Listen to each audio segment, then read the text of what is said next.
अस्सलामु अलैकुम वरहमतुल्लाहि वबरकातुहू। इमाम कसाई एक बहुत ही आलम को गुज़रे हैं और बड़े जय्यद उलमा कराम को पढ़ाया उन्होंने और दीन में बहुत नाम कमाया। वो एक गरीब ख़ानदान से ताल्लुक़ रखते थे। जब उन्होंने नया इल्म सीखना शुरू किया तो वह 6 माह बाद कुछ दिन के लिए अपने घर आते। जब वो अपने घर आते तो उनके घर के पास एक ठेले वाला था। एक दिन उसने इमाम कसाई को बुलाया और कहा कि तुम कहाँ रहते हो? उन्होंने कहा कि मैं ऐसे ही इल्म हासिल करने जाता हूँ। तो उसने कहा, यार तू गरीब बंदा है, मेहनत कर, अपने घर वालों को कमा के खिला, छोड़ ये इल्म सीखना क्या है, मुझे दे किताबें, मैं इनको घड़े में डालता हूँ, देखना कितना मीठा शरबत बनेगा।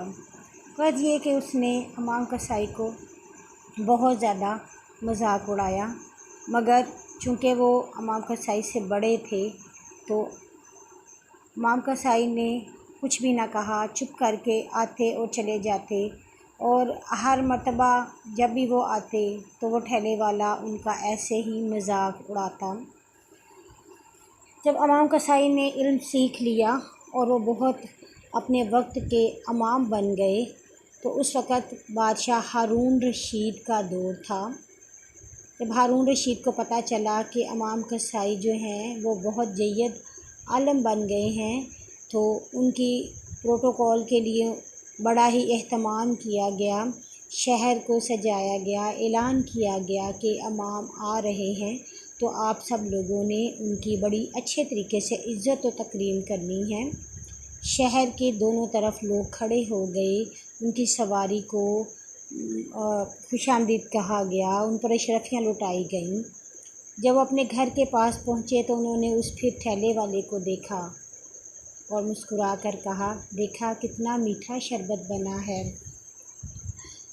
ये होता है इल्म, कि इल्म ऐसी दौलत है जो इंसान को फ़र्श से उठाकर अर्श पे ले जाती है। इल्म ही इंसान को लोगों के साथ अच्छा रवैया सिखाने की वजह बनता है। इल्म ही वो सलीका है जिससे हम बुज़ुर्गों के अदब को सीखते हैं, लोगों की दिल आज़ारी नहीं करते हैं। अब हारून रशीद बादशाह ने कहा कि इमाम कसाई आप मेरे बेटों को तालीम दिया करें। उन्होंने कहा ठीक है, मैं उनको तालीम दूँगा। तो बादशाह ने कहा कि आपको मेरे महल में आना होगा। उन्होंने कहा नहीं, मैं महल में नहीं आऊँगा, मैं अपने इल्म की कदर नहीं घटाऊँगा। इल्म वो चीज़ है कि उसके लिए मैं बादशाहों के दर पर ले जाकर इसको बेचना नहीं चाहता। बादशाह को वो बात समझ आ गई। उन्होंने कहा ठीक है, मेरे बच्चे आपके पास आएंगे। फिर बादशाह ये ने कहा कि आप मेरे बच्चों को अलग क्लास में पढ़ाएं।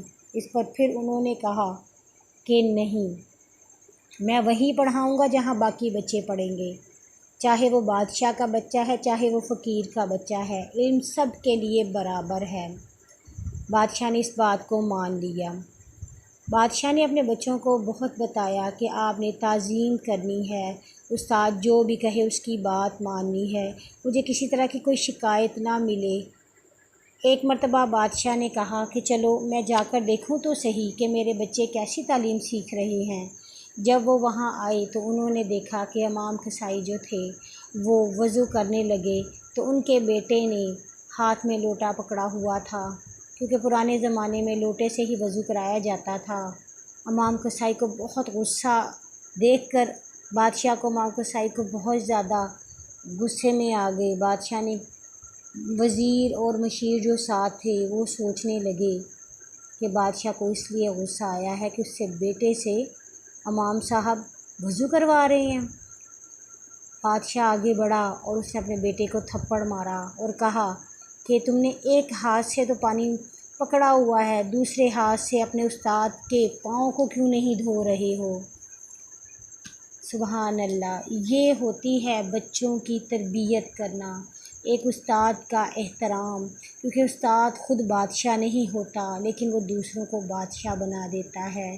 استاد ہی انسان کو علم کی وہ منزلیں طے کرواتا ہے کہ انسان بلندیوں تک پہنچ جاتا ہے۔ بغیر کسی استاد کے علم حاصل نہیں ہوتا، مگر استاد کی عزت کرنے سے وہ مقام ملتا ہے جو بادشاہوں کو بھی نصیب نہیں ہوتا۔